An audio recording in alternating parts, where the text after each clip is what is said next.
할렐루야. 오늘 함께 읽으실 말씀은 마태복음 4장 12절부터 25절까지 말씀입니다. 마태복음 4장 12절부터 25절까지 말씀을 다 같이 합독하겠습니다.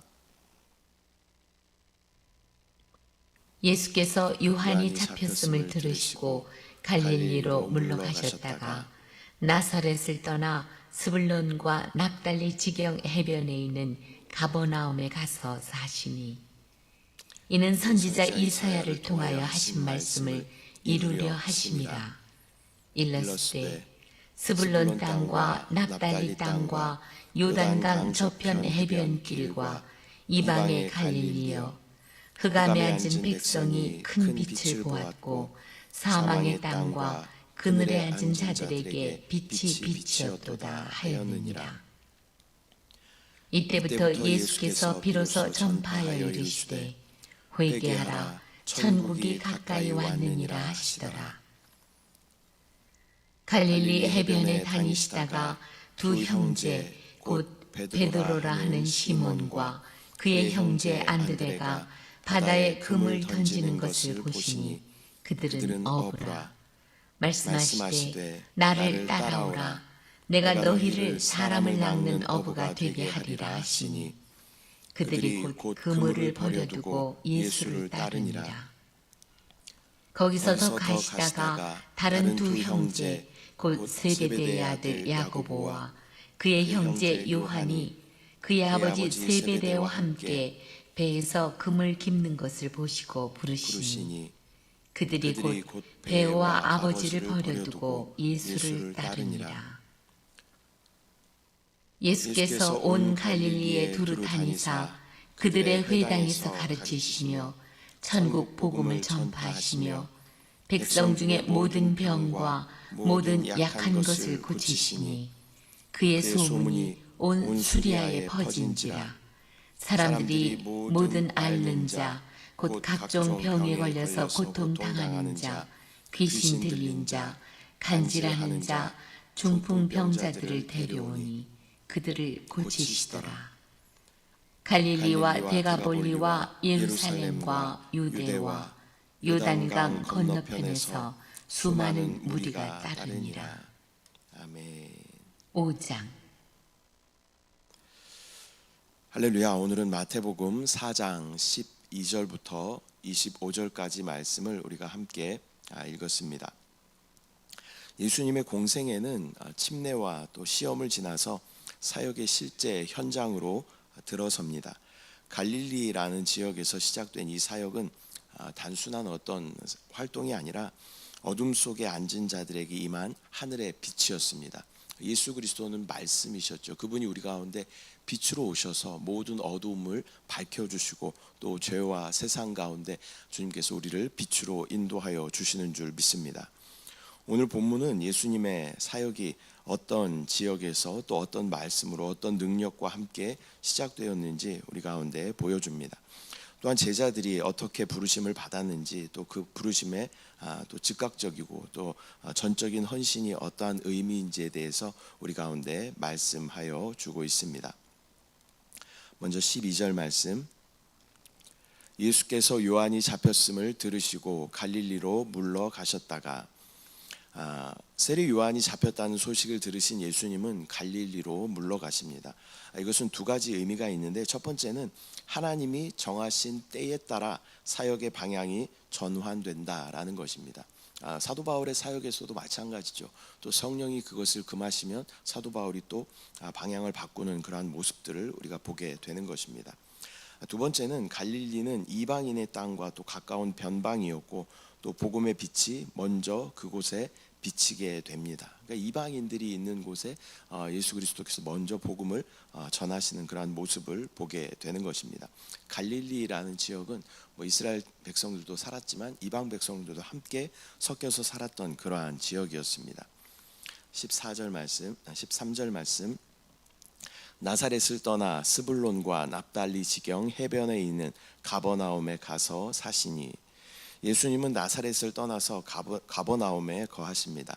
가버나움은 상업과 또 교통의 중심지로 복음이 빠르게 퍼질 수 있는 그러한 전략적인 위치였습니다. 하나님의 계획은 항상 사람의 동선과 시대적 상황을 포함합니다. 또 현대 어떤 선교에서도 마찬가지로 거점을 도시에 두는 것을 기초로 그렇게 삼고 있는 것을 우리가 보게 되는 것이죠. 14절부터 16절. 이는 선지자 이사야를 통하여 하신 말씀을 이루려 하심이라. 일러스되 스불론 땅과 납달리 땅과 요단강 저편 해변 길과 이방의 갈릴리여, 흑암에 앉은 백성이 큰 빛을 보았고 사망의 땅과 그늘에 앉은 자들에게 빛이 비치었도다 하였느니라. 이사야 선지자의 예언이 이루어지는 것을 볼 수 있습니다. 스불론과 납달리 땅, 또 이방의 갈릴리에 큰 빛이 비치었다라는 그러한 말씀입니다. 예수님은 어둠과 사망의 그늘에 앉아 있는 자들에게 하나님의 구원의 빛으로 오셨습니다. 복음은 가장 소외되고 또 절망적인 곳에서부터 시작되는 것을 오늘 본문을 통해 볼 수 있습니다. 17절 말씀. 이때부터 예수께서 비로소 전파하여 이르시되 회개하라 천국이 가까이 왔느니라 하시더라. 예수님의 첫 설교는 회개하라 천국이 가까이 왔다라는 것입니다.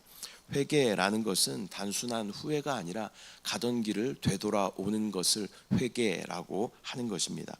또 천국이 가까이 왔다라는 말씀은 하나님의 다스림이 이제 사람들 가운데 임하였다라는 그러한 의미를 가지고 있습니다. 저와 여러분에게도 동일한 말씀으로 우리 가운데 말씀하시는 줄 믿습니다. 회개하라 천국이 가까이 왔다. 예수 그리스도의 초림부터, 그러니까 예수님 시대부터 시작해서 다음 시대, 이 천년 왕국이라고 이야기하죠. 그때까지 우리는 천국이라고 이야기합니다. 그러니까 하나님의 나라는 영원 전부터 영원 후까지 모두 하나님께서 다스리는 것이고, 천국은 그 안에 또 속해 있는 어떠한 한 부분입니다. 그래서 회개하라 천국이 가까이 왔다라고 하는 것은 교회 시대부터 다음 시대까지 이어지는 그러한 시간입니다. 그래서 주님께서 지금 이 시간에도 동일하게 우리 가운데 말씀하시는 줄 믿습니다. 회개해야 된다. 천국이 가까이 왔다. 주님 오심이 임박했다라는 그러한 말씀인 줄 믿습니다. 4장 18절부터 19절. 갈릴리 해변에 다니시다가 두 형제 곧 베드로라 하는 시몬과 그의 형제 안드레가 바다에 그물 던지는 것을 보시니 그들은 어부라. 말씀하시되 나를 따라오라. 내가 너희를 사람을 낚는 어부가 되게 하리라 하시니. 예수님은 베드로와 안드레를 부르시면서 사람을 낚는 어부가 되게 하겠다라고 말씀하십니다. 그들의 직업과 또 삶의 언어로 복음을 설명하시는 것을 우리는 볼 수 있습니다. 주님은 우리의 어떠함을 정확하게 아시죠. 그래서 우리의 수준에 맞게 또 우리의 형편에 맞게 우리 가운데 다가오시고 말씀하시는 주님을 우리는 경험하게 되는 것입니다. 하나님의 부르심은 우리의 현재 자리와 은사를 사용하되 또 그 목적을 완전히 새롭게 하신다라는 것을 어부인 베드로와 안드레를 부르는 것을 통해 우리는 볼 수 있습니다. 20절 말씀. 그들이 곧 그물을 버려두고 예수를 따르니라. 그들은 곧 그물을 버려두고 예수님을 따릅니다. 이 부르심에 즉각적으로 순종하는 그러한 모습을 보게 됩니다. 그렇게 즉각적으로 순종하는 자들을 예수님께서는 제자로 부르시고 또 사역을 맡겨 주시는 것입니다.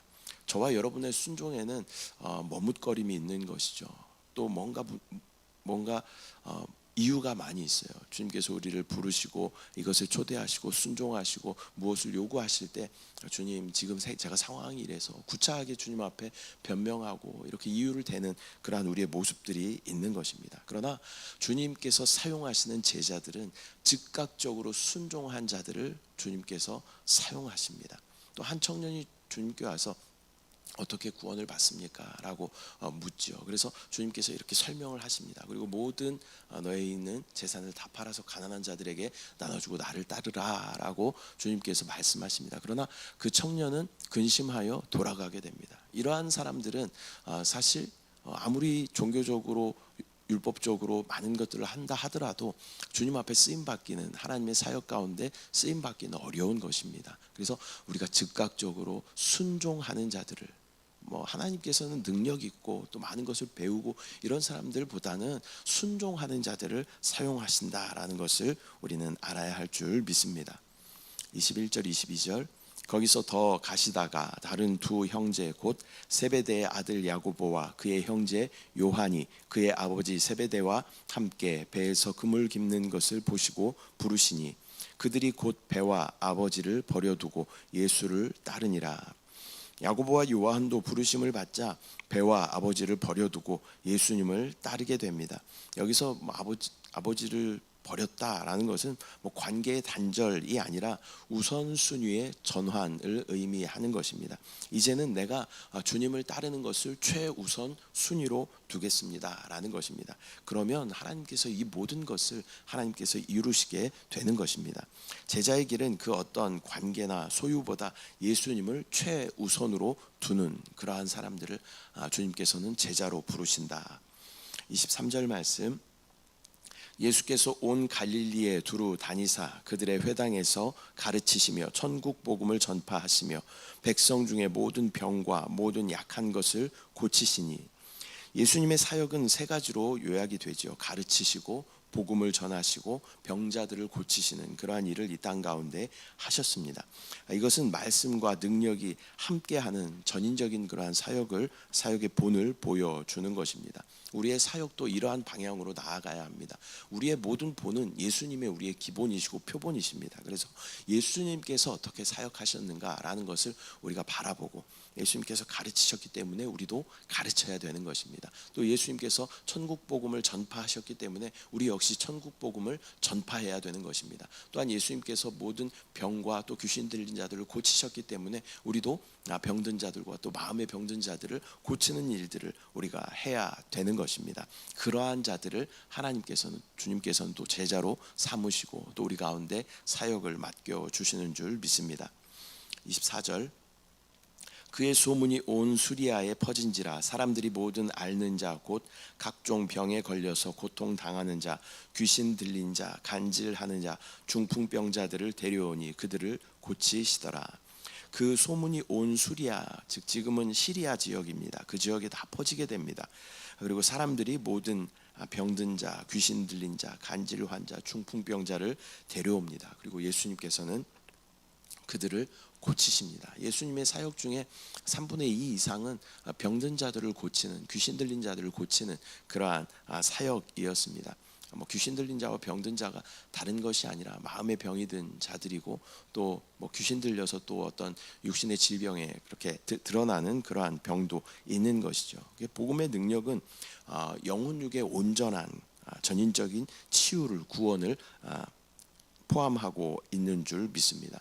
영혼이 잘 되고 범사가 잘 되고 강건함의 축복이 우리 가운데 삼중 축복인 것처럼 주님께서 오셔서 하신 사역은 영혼이 잘 되고 복음을 전함으로 구원을 허락하시고 또 모든 연약한 자들을 고치시고 또 그들이 고침을 받음으로 말미암아 또 그들의 생활이 회복되게 하시는 것이 주님의 사역이었다라는 것입니다. 25절 말씀 갈릴리와 데가볼리와 예루살렘과 유대와 요단강 건너편에서 수많은 무리가 따르니라. 갈릴리, 데가볼리, 예루살렘, 유대, 요단 건너편에서 많은 무리가 예수님을 따르게 됩니다. 복음은 지역과 경계를 넘어 확산됩니다. 또 하나님의 나라는 한 민족에 국한되는 것이 아니라 모든 민족에게 열려 있습니다. 그래서 준비된 사역자들을 통하여서 세계에 예수 그리스도의 복음이 전파되는 것을 보게 됩니다. 그 시작이 이제 사도 바울부터 시작이 되는 것이죠. 하나님의 역사는 준비된 자들 또 순종하는 자들을 통하여 하나님의 역사가 시작된다라는 것을 우리는 믿음으로 바라봐야 할 줄 믿습니다. 오늘은 마태복음 4장 12절부터 25절까지 말씀 우리가 함께 나누었습니다. 예수님의 사역이 빛처럼 이 어둠 가운데 있었던 세상을 비추는 그러한 시작으로 말씀을 시작하고 있습니다. 그 빛은 회개를 촉구하고 또 제자를 부르시며 또 말씀과 능력으로 사람들을 고치시고 회복하시는 그러한 사역이었습니다. 오늘 우리에게도 부르심이 있습니다. 먼저는 어둠 속에서 빛으로 나아오라라고 주님께서 말씀하십니다. 빛이라는 것은 예수 그리스도이시기 때문에 어둠 가운데, 세상 가운데 있었던 우리에게 예수 그리스도께로 나아오라라는 그러한 초청인 줄 믿습니다.